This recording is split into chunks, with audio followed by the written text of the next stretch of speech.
The Norvensk region has forever changed the moment it was turned into an open economic zone. Both Norvensk and Tarkov became centers of international partnership. One of the most influential corporations on the global stage, Terra Group, has established its regional headquarters in Tarkov. Terra Group scientists promised to bring our world towards the future. Even back then, it was obvious the old world was on its way out. In Tarkov, the corporation was actively acquiring land and absorbed local businesses for the sake of its revolutionary projects. Virtus in scientia. That's what they used to say. Terra Group's influence in the city grew rapidly. It wasn't long before they started showing interest in restricted government facilities, a move that couldn't go unnoticed by domestic security agencies. In order to protect their enterprises, Terra Group hired a foreign PMC, United Security. USEC personnel began blocking access to Terra Group's facilities, and even the government authorities no longer had a full picture of what the corporation was doing within Tarkov's borders. Eventually, a team of investigators was sent to the local headquarters to search the building and compile a report. But the USEC operatives refused to let the law officials through and opened fire. After that incident, a new force appeared in the Norvensk region, PMC Bear. Their main mission was to expose and gather evidence of Terra Group's illegal activities around the world. At first, Bear's operations and their clashes with the USEC forces were limited and isolated, but the tension escalated quickly. It was too risky to fully involve military forces to maintain order due to the region's special status. The UN forces and Russian military blocked all routes in and out of the city, and the UNTAR mission began evacuating civilians. But despite the authorities' statements, the situation in Tarkov was no longer under anyone's control. The conflict between Bear and USEC evolved into an all-out armed conflict. Marauders and bandits, soon nicknamed scabs, only made things worse. For several years, both PMCs fought each other, each carrying out orders from their respective command. Before all this, Tarkov was featured in the world's top financial news. And now it shows up in the combat logs of the contract wars. But it didn't end there. Terra Group's local headquarters became Bear's primary objective, withstanding multiple assault attempts. During one of those raids, something happened. An event that split Tarkov's history into the before and after.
To all USEC units. Blast killed our electronics, no comm with HQ. We have lost control of the facility. Evacuate through Exfil 3 towards the port. Exfil 3, expect enemy contact, proceed with caution. Any non-USEC individuals are to be considered hostile. Defend yourselves, use sound judgment.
Commander, how much longer do you reckon we'll be stuck here?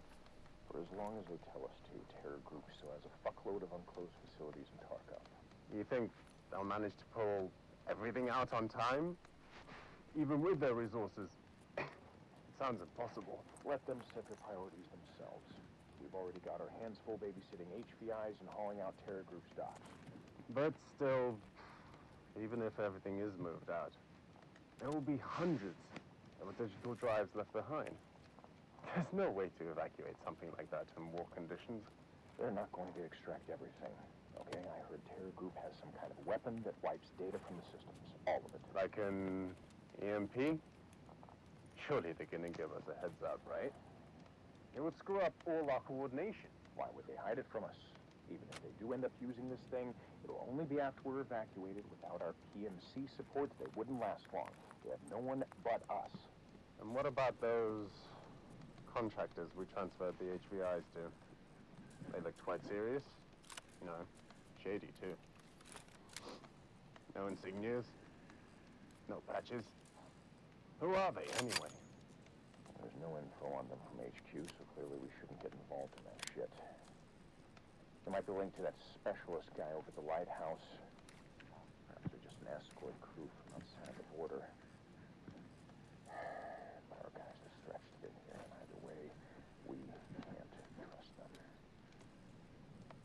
Makes you wonder how fast Terror Group would have been screwed up without us involved. Especially now. And even some of our own commanders are staying away from their orders. Listen, watch your mouth. Any other situation, I'd have you deployed somewhere far worse, so shut up. Shut up! Yes, sir.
interfered!